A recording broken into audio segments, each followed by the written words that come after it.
Some say it's best when the ending of a story is unplanned, that the end must be earned by all the stuff that came before it. So with that in mind, I thought that we were at the end of this case, the case of who killed Debbie and Sandy. It seemed like I had exhausted all of the information that I could dig up on my own, and maybe it was just time to wrap it up and put it to bed. This was about a month ago. But then something happened. Not long ago, I started getting messages online, all kinds of messages. A lot of them were fan mail, people giving me a pat on the back and compliments. That encouragement means a whole lot to me, and thank you so much for that. I have finally received a piece of hate mail, and I don't mean to laugh, but it is to be expected. This one message in particular told me that she finds what I do horrendous and evil, and I should take a long, hard look in the mirror and ask myself, why am I doing this? Receiving messages like that when I was younger and I actually cared about what people thought, it would have gotten to me and I would have obsessed over it and I would have felt bad. But now, I don't know. It's not that I don't give a shit about how people feel, because I do. I just now care very little about what people think. And there's a big difference there. And at the end of the day, I care most about what I'm doing, and I have purpose in it. This podcast isn't just for entertainment like some other true crime podcasts are out there, and they have their own thing going on, and that's great. This podcast, for me, is a personal quest for understanding the darkness that exists out there, that I was exposed to at a young age because my dad was a homicide detective. It's just where I am with this. I've thought long and hard about the sensitivity of the subject matter. While the stories I tell may be disturbing and maybe even gruesome at times, it's an honest account of what happened and a warning to all of you that real evil exists. It always has existed, and it sadly always will. The world is not a safe place, no matter who you are. Keep an eye out for each other. Most of us are really good people, but there are some people who do bad things, and we need to be aware of those things. Fan mail and hate mail aside, let's get to the important stuff. The messages that I received from people who now I consider my own informants. I told you before, informants are the real heroes when it comes to solving cases. They are people willing to say something when they see something. They put their necks on the line, and especially when someone's been greatly wronged, doing that and coming forward and telling people, trying to find justice, telling them what they saw and what they know is so very important. And in this case, the people that both my father and I have spoken with, relatives, friends, acquaintances of all sorts, business connections, all of it, all this information is a lot of new stuff that no one's yet to uncover or follow up on, bits and pieces, and most importantly, names and their personal accounts, whether they've brought them to the cops and it fell on deaf ears, or whether they're just now coming forward. The information and all the informants, it spans that entire spectrum. So what I'm going to do right now in part one of the finale is tell you about this new information. And then, of course, in part two, you'll know the entire story from the very beginning to the end of what I believe happened in this case. Think of this thing like a giant puzzle, just like all investigations. And we're trying to solve this in that matter, putting the pieces in place where they fit to see the bigger picture. I have a lot to go over. So let's get started. My name is Jen Schaefer, and this is Crude Acts, Who Killed Debbie and Sandy, Season Finale, Part 1.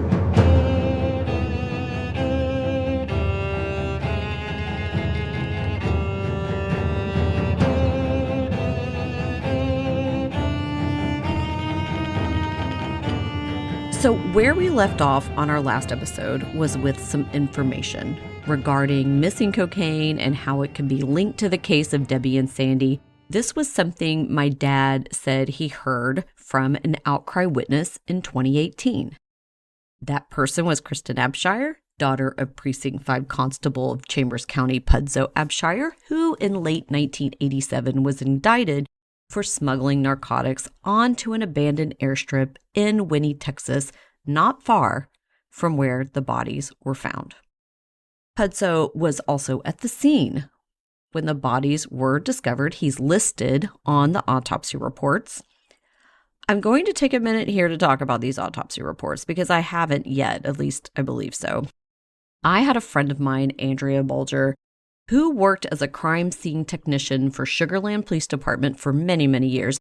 I had her look at these reports and go over them, and she took impeccable notes and detailed all of the issues, and she sent her notes back to me. She said these reports were a mess. And I'm just going to sum it up because there's a lot that she went over. But for one, they mixed up the bodies of the two women. They didn't have the right person and the right picture on the right report. So it makes us, of course, wonder if even the right body is buried in the right spot. There were articles of clothing that didn't make sense as to what the two women were last seen wearing. There were 3 bras listed and a random slip, and the women were noted as wearing jeans.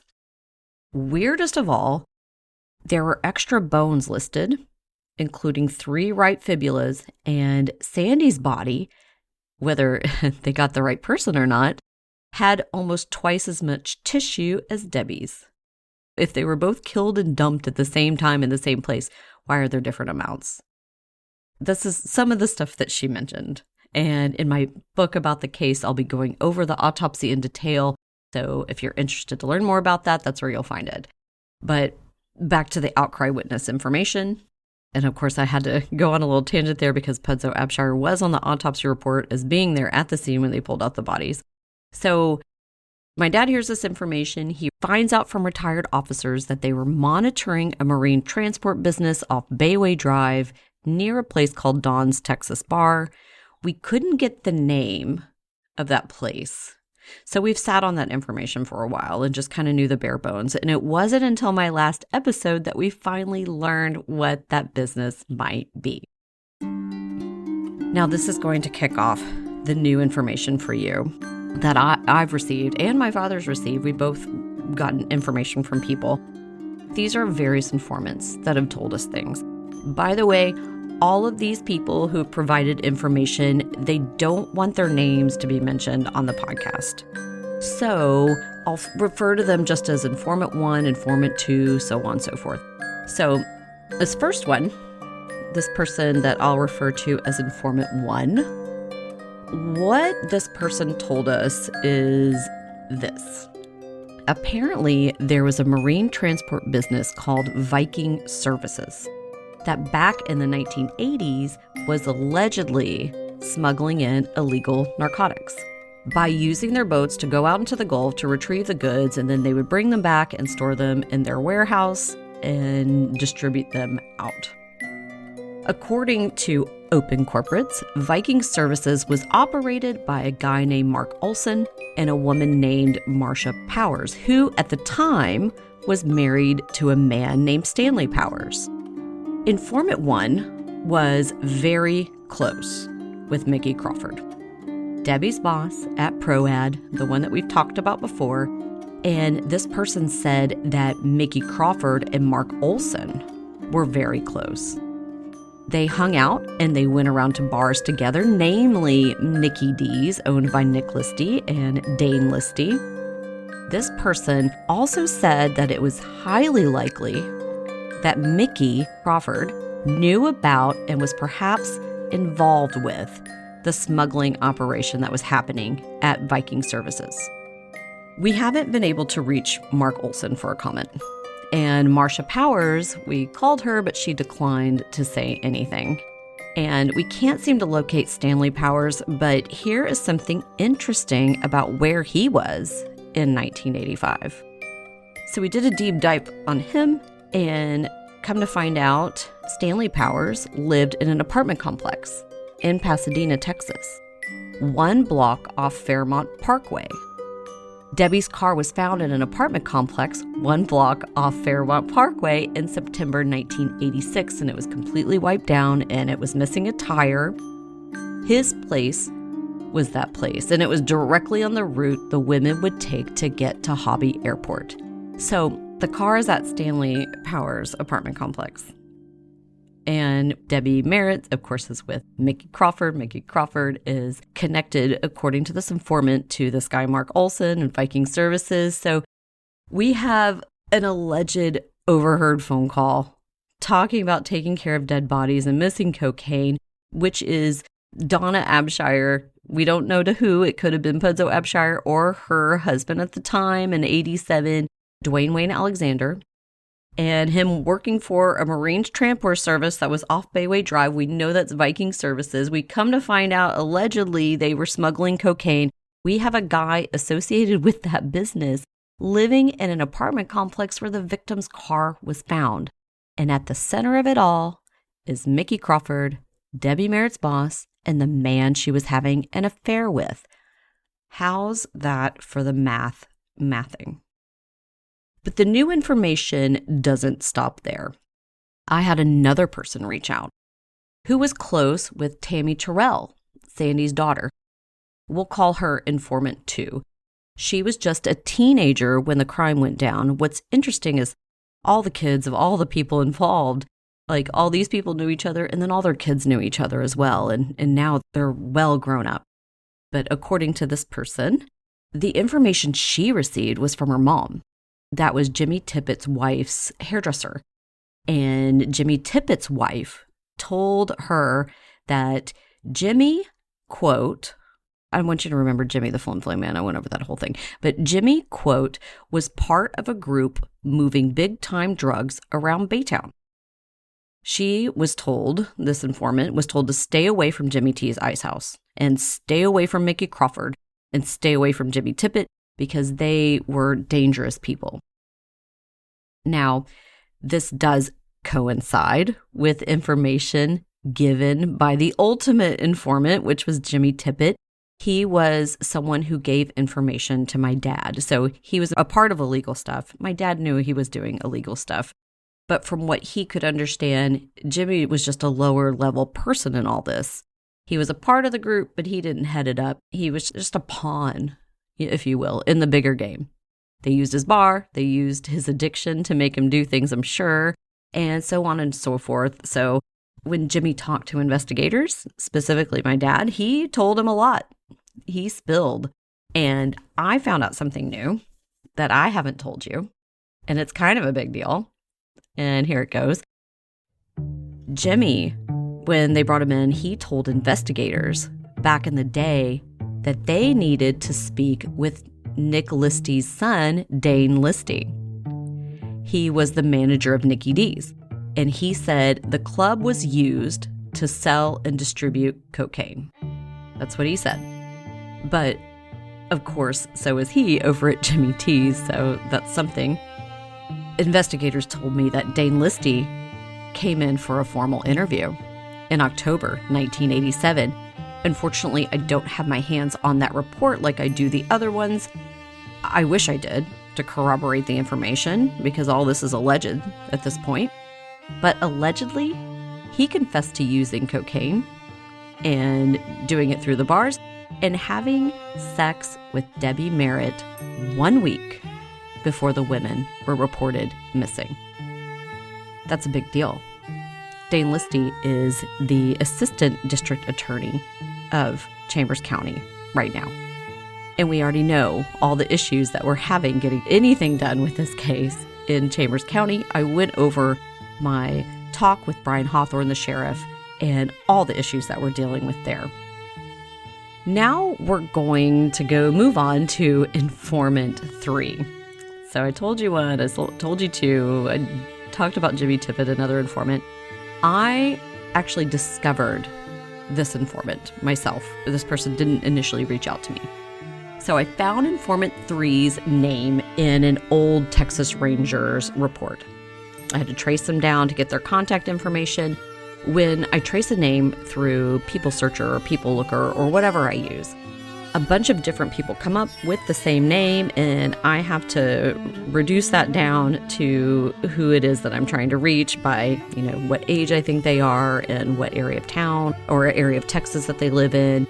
Then I compile a list, kind of like names in a phone book, and then I call them one by one to get to the right person. If you notice in detective movies, it's always the last name on the list that turns out to be the right one. So, color me surprised when the first name I called was the one that I needed.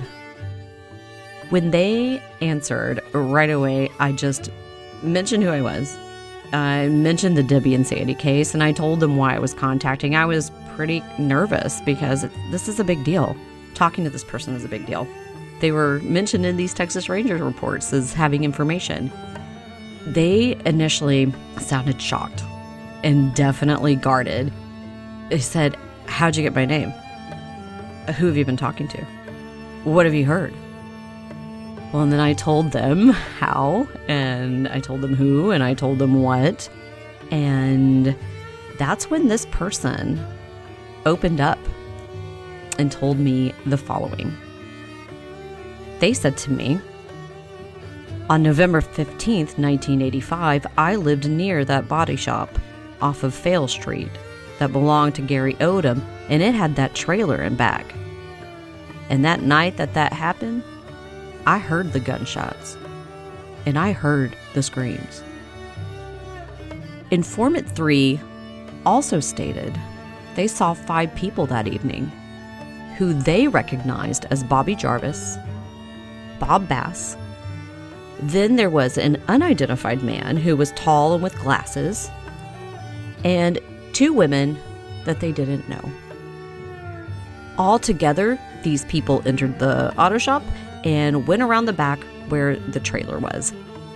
They said they also saw Bob Bass's green Mercedes parked out front, and they said that they were close with Gary Odom, and they frequently saw a white van in his shop. This person went on to say between 1 and 2 a.m., they heard screams and they heard gunshots, and they were afraid to call the cops because they were afraid it would be traced back to them as the caller, and they knew the things that were going on at the time. Now catch this. They weren't the only ones saying that they heard the gunshots that night. I had someone else reach out to me. We'll call Informant 4, who was friends with a man who lived across the street from Gary Odom's auto shop. He told me his friend, who has since passed away, told him that he heard gunshots that very same night. He also said his friend told him that he knew of all the sketchy things that were going on across the street regarding the illegal activity, and he thought it was odd that Assistant Police Chief Bob Dabney at the time lived only a block away. This guy didn't want to mess with this crowd, and he didn't even want to take his vehicles to them for repair. Even though they were right across the street, he would take them somewhere else. He was scared of all of them. So, with all that information, from multiple informants, we have to look at the entire picture. And the biggest thing, of course, is we're going to have to go back to Bobby Jarvis and his confession that he passed on to his wife, that she passed on to J.C. Deal, and then to Gene Parker.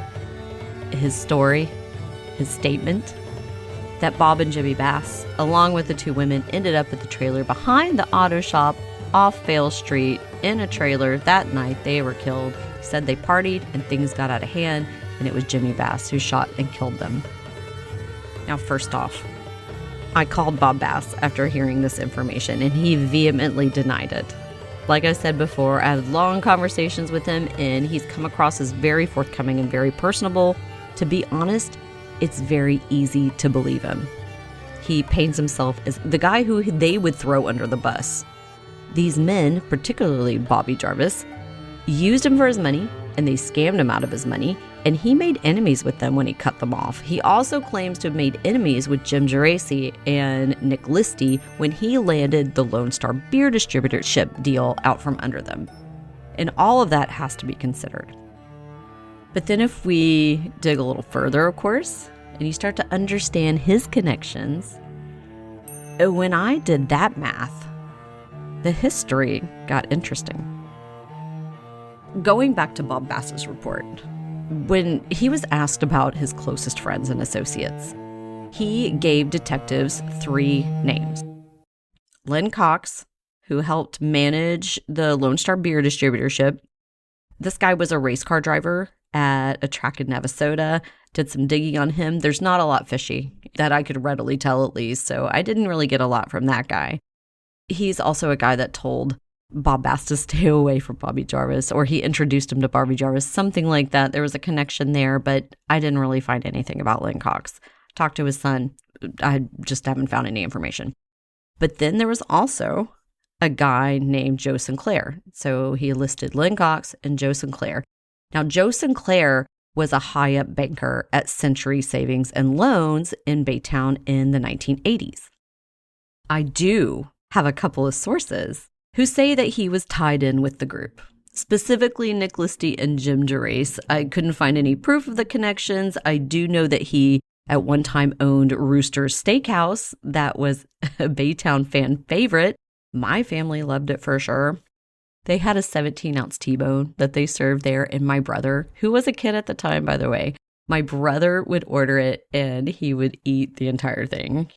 He loved going to Rooster's, and the food was amazing. But he was partnering with that for a while.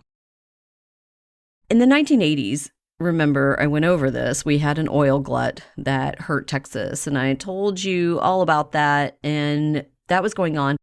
But also, nationwide, the financial sector suffered through a period of distress that was focused on the nation's savings and loans industry. So Joe Sinclair, he owned Roosters, but he was a really high-up banker at Century Savings and Loans. I don't know if he was the president or not, but he was the big guy there. So what happened with these savings and loans banks? The quick and easy answer to that is deregulation happened. Congress passed 2 laws intended to deregulate the savings and loans industry. One was signed by Jimmy Carter in 1980, and one was signed by Ronald Reagan in 1982. On a good note, these deregulation laws allowed savings and loans to offer a wide array of savings products to their customers, but on the flip side, that reduced regulatory oversight led to excessive lending. I want you to remember that. And high risk taking, and let's just say it, outright fraud among insiders who knew how to play the game. Because of that, eventually there was a huge collapse. Many of them failed, banks failing. Doesn't that sound quite familiar? On the FDIC website, they provide a complete look at bank failures and assistant transactions of FDIC-insured institutions in Texas. During the decade of 1980 to 1990, we had the largest number of bank failures, with a total of 812 banks, with an estimated loss of $79,342,902. One of those banks was Century Savings and Loans in Baytown, headed up by Joe Sinclair. Mind you, if you want to look at the nationwide picture, the second largest number of bank failures during that decade in another state was in Oklahoma. They had only 165 to our 812. And it all came down, in part, a big part, to excessive lending. And that's all I can think about. That's a lot of banks dishing out excessive lending to who and for what. And in Baytown, who was the money going to and what were they using it for? Bob Bass, for sure, benefited from the, quote, friendly banking. Bobby Jarvis likewise had loans with Century Savings and Loan. Help, my dad had loans through this bank. And y'all, he's a good investigator, but he's not great with money. They were just lending this money out. The network used the banks for funds, obviously. One of the informants, by the way, told me, and I quote, "No one in the network could do anything without the permission of Nick Listy, Jim Gerace, or Joe Sinclair." And that's the first time I heard his name, outside of his name mentioned in Bob Bass's report, ever. It would be very interesting to follow a paper trail of yesteryear, and maybe one day we can dig that up. I'm sure it's out there.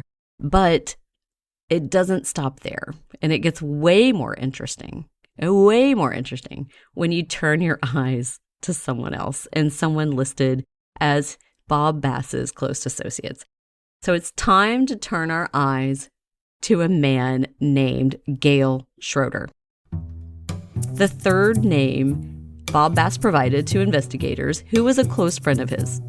I asked Bob Bass about Mr. Schroeder, and he said he hardly remembered him. So I don't know whether at the time the investigators interviewed him, if he was maybe using his name for protection or if there was a deeper connection. But here we go.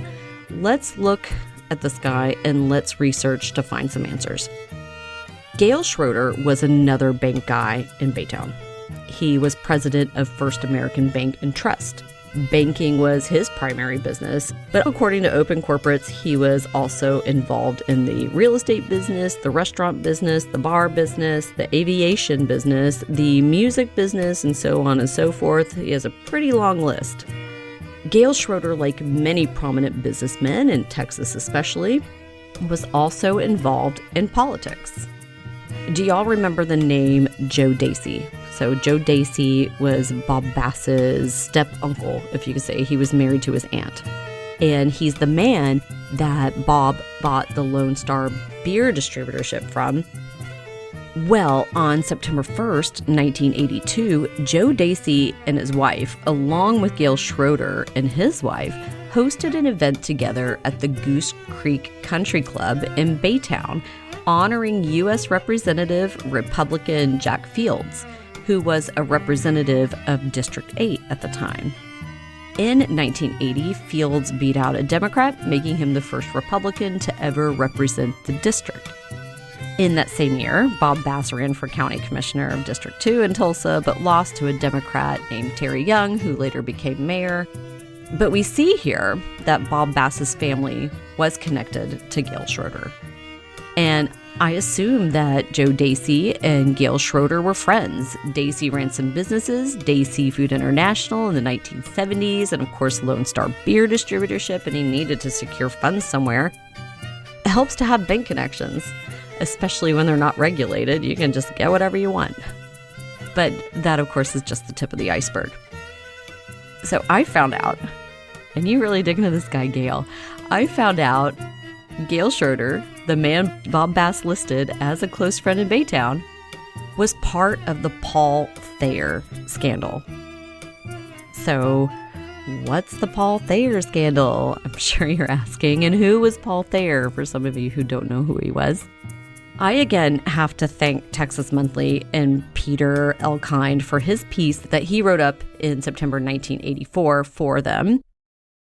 And it goes a little like this. In it, he goes over the rise of this guy, Paul Thayer, who was a college dropout to a military airman to a successful CEO in Texas to leading the U.S. Chamber of Commerce to finally even being sworn in as Deputy Secretary of Defense under Ronald Reagan. It goes over the rise of this guy and how he moves through the ranks, if you will.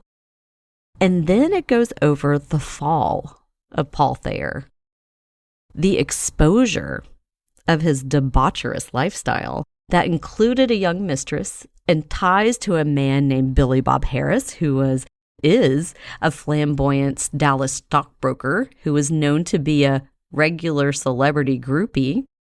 This guy Harris was friends with Dallas Cowboy quarterbacks Don Meredith and Craig Morton, who was his one-time roommate. And he was even super, super close with country western singer Kenny Rogers, who I love Kenny Rogers. But this guy's parties were known for, quote, wall-to-wall girls, champagne, hot tubs, and even more girls. Think of the movie North Dallas 40. If you've never seen it, look it up. But there you go. But unlike P. Diddy, for example, and associates, the wild and debaucherous parties were not only what got the boys in trouble. As a matter of fact, the parties didn't get them in trouble at all. It was actually the SEC taking them down for insider trading. So there was a small group of them, 8 in total, who landed in the hot seat as a part of what happened with that insider trading. Gale Schroeder, Billy Bob Harris, like I told you. There's a few others. And then the eighth person was none other than Gail Schroeder. So how did Gail Schroeder get linked up with Thayer? Well, that was because of Billy Bob Harris. Harris had a very eclectic group of clients. It included Ruth Carter Stapleton, Jimmy Carter's sister, who was an evangelist, and all the way to, catch this because I've gone over this guy, Billy Bob Harris was connected to Rex Cobble, the Western wear guy, the oil tycoon who I told you about in that prior episode, who led the cowboy mafia in their marijuana struggling venture in the late 1970s. Billy Bob Harris and Gail Schroeder were super tight buddies. They hung out a lot, and at the time that the insider trading went down, they were even discussing opening a bank together in Dallas. They had already had one together before, and their goal was to land Paul Thayer as chairman of the board of their bank. To have a big name like that, they could attract others. Harris was like, hey, listen, Gail, you should befriend him and get in his good graces. Which what that means in the white-collar crime world, I'm coming to discover at least, is get some leverage on him. One way Gail Schroeder did that was by loaning Paul Thayer's mistress money to buy her house, as well as other frivolous loans. Excessive lending, remember. That move worked. They became close. In that Texas Monthly article, Peter Elkind talks about a visit that Paul Thayer and Billy Bob Harris made to Baytown on June 25th, 1982. So Billy Bob calls Gail Schroeder at his bank in Baytown. He told him that they're coming in, so Gail picked up the group at Hobby Airport in the late afternoon. They flew in on a private plane, by the way. And they all stayed the night at Schroeder's 2-story colonial home on 6 acres along Cedar Bayou in Baytown. It's a bayou that runs all the way through Baytown, and it actually dumps out into the Gulf. So the next day, they decided they were going to go boating, so they hopped on his boat. He had a few, but this one was a 23-foot Chris Craft ski boat. And from his house, they motored down Cedar Bayou, which feeds directly into the bay, and they went all the way down to Clear Lake for lunch. Later that evening, Harris and Thayer took off from Hobby back to Dallas. You can read the article for all the juicy bits, but to sum it up, in the following months upon months, through 1983, the insider trading ensued. The SEC investigated for 10 months, and they all, in 1984, eventually got caught. Paul Thayer and Billy Bob Harris were both sentenced to 4 years in prison, and they had to pay hefty fines. Gail Schroeder had a fine of about $1 million. So that is Gail Schroeder, a guy linked to Joe Dacey and was listed as Bob Bass's close friend in his report to detectives. I bet if we dig in further and start connecting certain banks and bankers with certain politicians and exploring their money avenues, we'll discover the motherlode of white-collar crime and who knows, possibly worse, but that's not what we're looking into right now. Not right now, at least. Our concern, of course, is who killed Debbie and Sandy. And again, you're probably wondering, what does all that I just mentioned have to do with this case? I do this a lot, but I really want to paint a big picture for you. Well, think about it.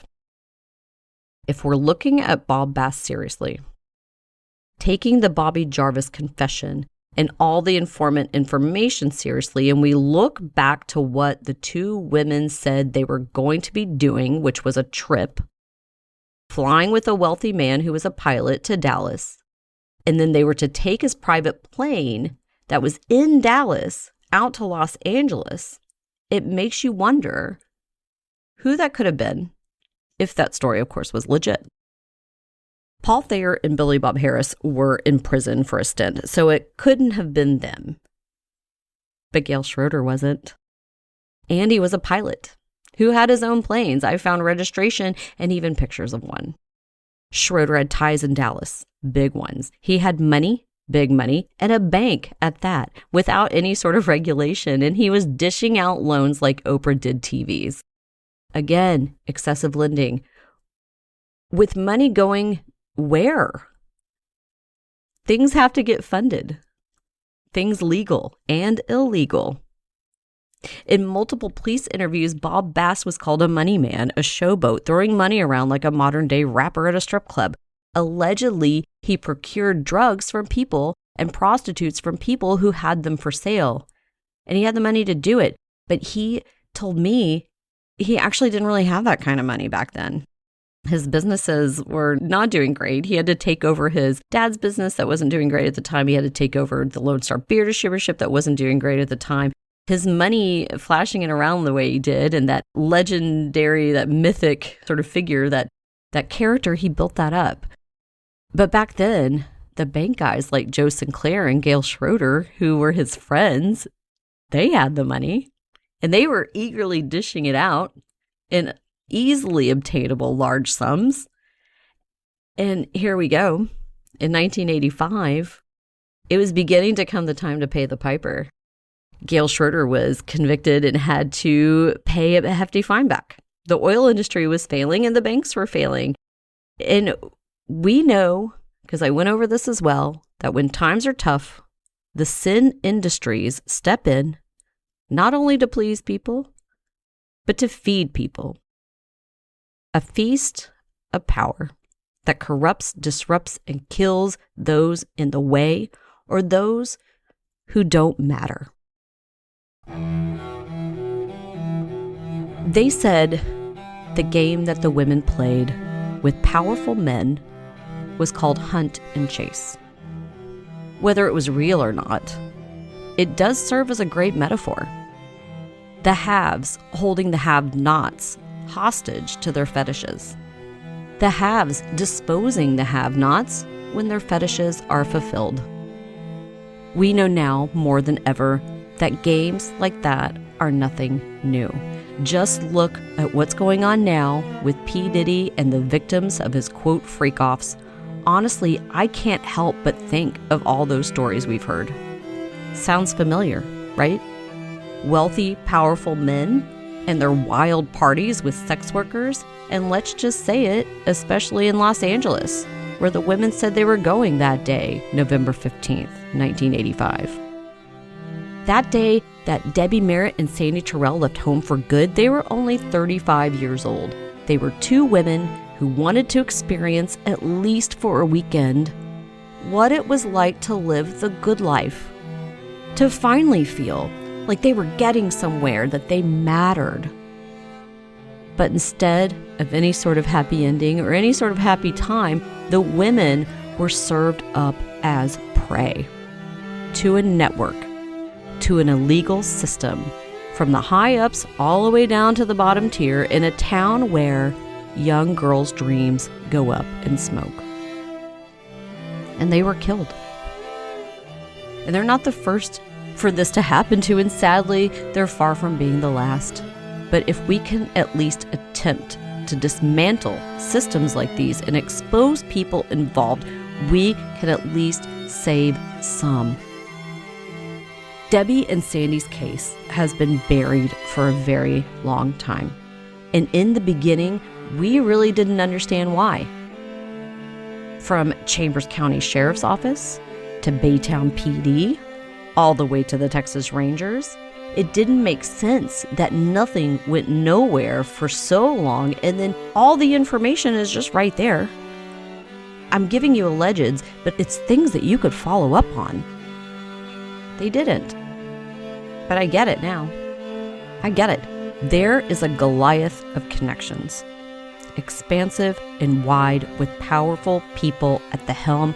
They are connected in some way, whether they advanced in their position because of that connection, or possibly they're a part of something now that was going on back then. Some sort of legacy that is as insidious as it is crude. And y'all, it's happening right under our noses. It's a cycle of people doing really bad things to people, and not only getting away with it, but getting ahead in life. All they have to do is either participate in it or keep the secrets. Well, here's the thing. Every now and then, a Goliath gets taken down by a David. The Davids here in this instance, are people who care. Whether they're retired and tired cops or new and green reporters learning their craft as they go, or even listeners of true crime. Our goal is one and the same. Our goal is justice, giving a voice to those who can't speak, unearthing the buried secrets. So, with everything we've learned, we understand that there were drugs coming into Baytown and that there was a big network that was a part of it. From where it was coming in, that person, Debbie Merritt's car, was at his place. We know that the money was coming from and funneling back up to certain people.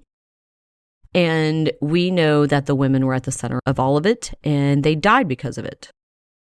There's a whole story here, right? Go back through, listen to all the things and all the people and put it all together. The question is, who killed Debbie and Sandy? Whether it was the actual trigger man or this whole network, all of them did it. But what we're going to do, of course, and what we need to do to really understand who did it, we have to come up with valid theories, and we've got them, and we're going to put them all together. So part 2 of the finale will be a story, fully developed, of what I believed happened to Debbie Merritt and Sandy Terrell. Part 2 of the finale is in development as we speak, and it will come out as a book for you to read, and it'll be out the early part of next year, 2025. And for now, that's it for this season of Crude Acts. You have all the information there to put it all together. It has been my honor to find and put the pieces together of this story, to get it out there and to get it solved for the families of Debbie Merritt and Sandy Terrell, the people who have gone without answers for a very long time. A big, big thank you for those who have come forward and have been encouraging more to speak out. You've been instrumental in solving this. Keep it up. If you're listening and have any new or old information, please message me on my website, www.crudeacts.com. You can find me on Facebook or Instagram. Please feel free to reach out. To all the police officers I've spoken with, reporters and lawyers, thank you. To all of the family and friends of the victims, especially Candy and Tammy, women who I admire to the ends of the earth, thank you. To Sandy's family in heaven, her mom Frances and her dad Al, who never gave up on their daughter, thank you. To my dad, Paul Schaefer, who will forever be a detective no matter what, who has never given up on this case and never will. To the man who takes all of his cases, he takes them on like a dog with a bone, they would say. Thank you, Dad, for your help and instilling in me that great fervor. Thank you, Amy Dunlap, for your support and encouragement and for your patience and for giving me a safe place to land at the end of all this and during all this. Thank you, listeners, for your support. And just like that, that's our season. Season 3 is going to be intense, y'all. We're going to tackle all the large and small, heard of and unheard of, cults of Texas. So we're going to get going on that soon, and we're very excited. We're taking the show on the road. And listeners, if you know of any juicy info about that, message away. We're going to dig in deep, and it's going to take a minute. But in the meantime, I'll be finishing the book and getting it ready to crank out. So stay tuned for that. Have a wonderful Halloween, Thanksgiving, and Christmas. And again, just a big, big thank you. Again, my name is Jen Schaefer, and this is Crude Acts.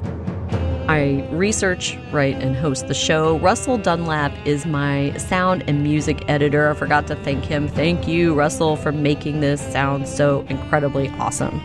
It is you who keeps the beat on, man. So to the great drummer, and the great sound guy, Russell Dunlap, for that. Amy Dunlap, of course, is my sidekick, keeps me in line and keeps me in check and manages all original music that you hear is by Two Star Symphony. Margaret and Deborah, love you guys. Check them out. Like, they're so freaking cool. I've seen them since the early 2000s, and so it is my honor to have listened to them and admired them for so long and to have them a part of the show. It's just mind-boggling and amazing. So thank you guys. Your support out there, listeners, it means the world to me, so thank you. And look out for an investigative group I'm planning to put together, kind of a thread where we can all discuss thoughts and ideas and theories of the case. All are welcome. I already have friends who are doing that with me. And so look out for that, justice seekers. We're going to get together and figure that out. At the end of the day, there really can be no peace without justice. There can be no justice without truth. And there can be no truth unless someone rises up to tell it. I'm Jen Schaefer, and just as I am here to speak, I'm always here to listen as well. Take care.